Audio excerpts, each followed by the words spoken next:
세계 이곳저곳 여러 곳을 여행했던 사람이 이런 얘기를 했습니다. 캐나다에 갔더니만은 새소리가 하도 시끄럽게 해서 잠을 깼다. 그리고 일본에 갔더니만은 기계 소리가 요란해서 새벽에 눈을 떴다, 이렇게 말을 했습니다. 그분이 한국에 왔더니만은 한국에서는 새벽 기도, 새벽 종소리 때문에 잠을 깼다고 얘기를 한 유명한 얘기가 있습니다. 그런데 새벽 기도를 깨우는 그 종소리가 사라져 버린 지 너무나 오래되어서 새벽 종소리라는 것이 있는 것조차 모르는 시대, 사람들이 대다수의 사람들이 살고 있는 시대가 되었다는 것입니다. 쉽게 말하면 새벽 기도가 잠들어 버렸다는 것이죠. 우리가 아는 것처럼 식물의 세계에도 열매는 아침에 열매가 맺는다는 식물학자들의 얘기입니다.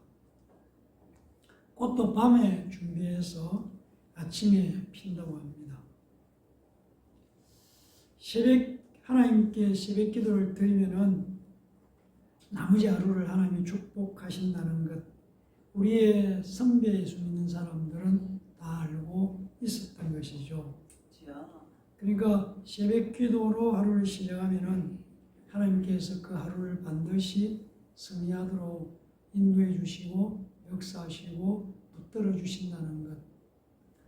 성경을 통해서 우리 조상들, 우리 선배들은 이미 발견하고 깨달아서 새벽마다 새벽 기도하자고 종을 울리고, 그리고 그 종소리에 맞추어서 교회를 찾아와서 하나님 앞에 기도하는 선배들이 있어서 오늘날 이렇게 교회가 많아지고 예수 믿는 사람들이 많아졌다는 것이죠. 기도하는 자를 하나님은 반드시 승리하게 하신다 라는 것은 성경 곳곳에 우리에게 말해주고 있는 내용입니다. 시편 46편 5절을 보면 새벽에 하나님이 도와주신다, 이렇게 말씀합니다. 욥기 8장 5절에서 7절을 보면 네가 만일 하나님을 찾으며 전능하신 이에게 간구하고 또 청결하고 정직하면은 반드시 너를 돌보시고 내 오른 주소를 평안하게 하실 것이라. 네 시작은 미약하였으나 네 나중은 창대하리라. 시작은 미약하고 나중에 창대해주는 비결이 바로 욥기 8장에 이미 나와 있다는 것입니다. 그 비율이 뭘까? 그 비결이 무엇인가?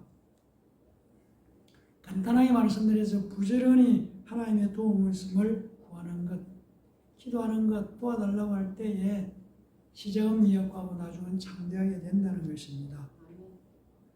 부지런히 구하는 것, 새벽마다 일어나서 하나님께 오늘 하루도 모든 문제를 해결하려고 하나님께 구하라는 것이죠.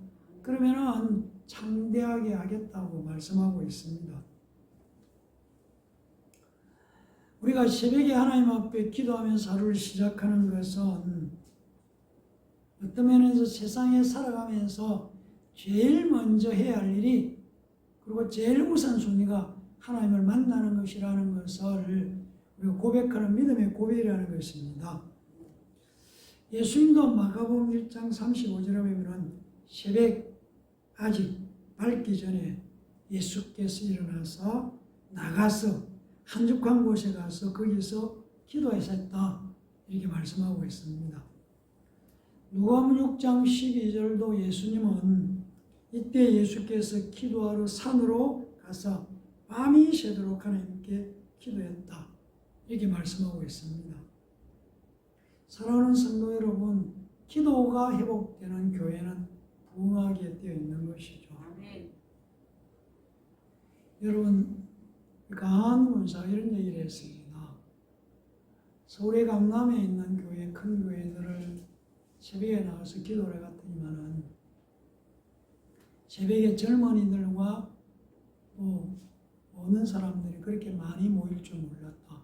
강남에 사는 사람들, 세상에 가질 것